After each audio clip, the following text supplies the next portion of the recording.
In this tutorial in CyberLink PowerDirector, we'd like to show you two ways in which you can remove the background around a group of people or an individual when you're working with images in your project. Let's look at the first method. I have this group shot here. We'll drag it down. I'm actually going to put it on track number 2. And let's remove the background two different ways. First way is we're going to click on the Edit button with it highlighted. And then I'm going to click on Mask at the very top. And then what I want to do is click on the Advanced button in the lower right of my control panel on the left. I want to choose a custom mask, so I'll click on the Custom option in the upper left. And then I want to choose a brush. I'll click on Brush. And you notice above the brush tools, the left one will be the one that will be included as my default. That will be an add. I'm going to click on the Auto Object selection. And now it automatically selects these ladies in this group. And so what I want to do then is click on OK. And there I have it. Now you notice I have quite an edge around there. So I'm going to feather the radius. Now normally you don't have to do it much, so I'm going to use the up and down arrow keys. And 1 feathers it quite a bit. Let's see what 2 does. I think that's a little more fuzzy than I want, but so we'll stop at 1 and we'll do that. And now I'm going to click on OK. So now I've used the mask to do that. Let's see how effective it is.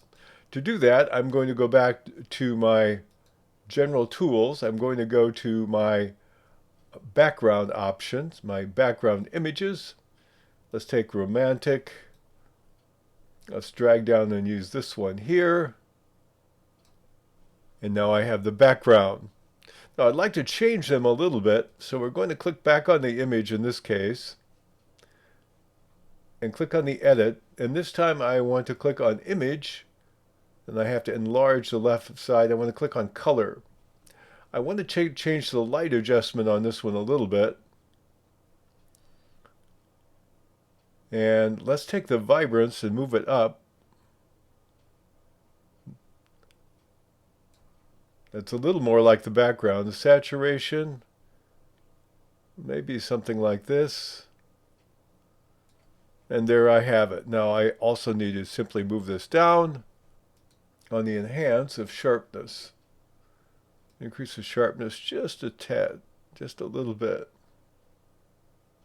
Okay, so that's some adjustments here.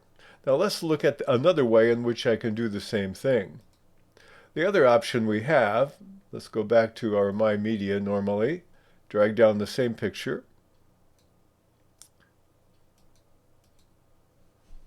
And this time we're going to click on the Edit button and choose a different option. I'm going to choose my AI tools. I have an AI background remover.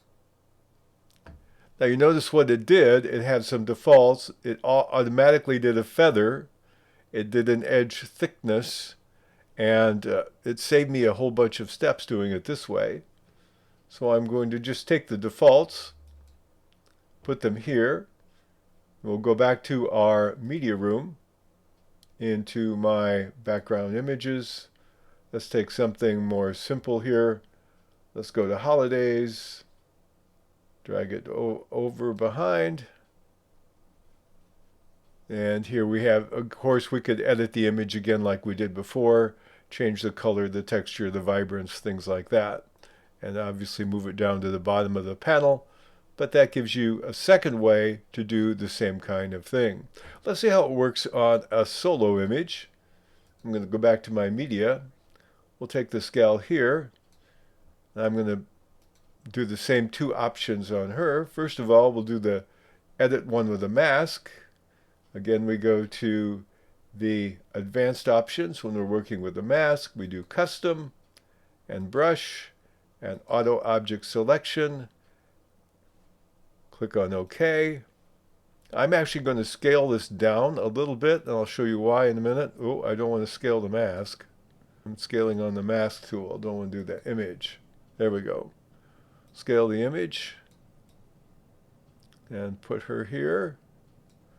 And then let's take a background like we did before. I'll just pick something very simple in this case. And now I'm going to do the same thing, only I'm going to take another copy of that image, put it on a higher numbered track,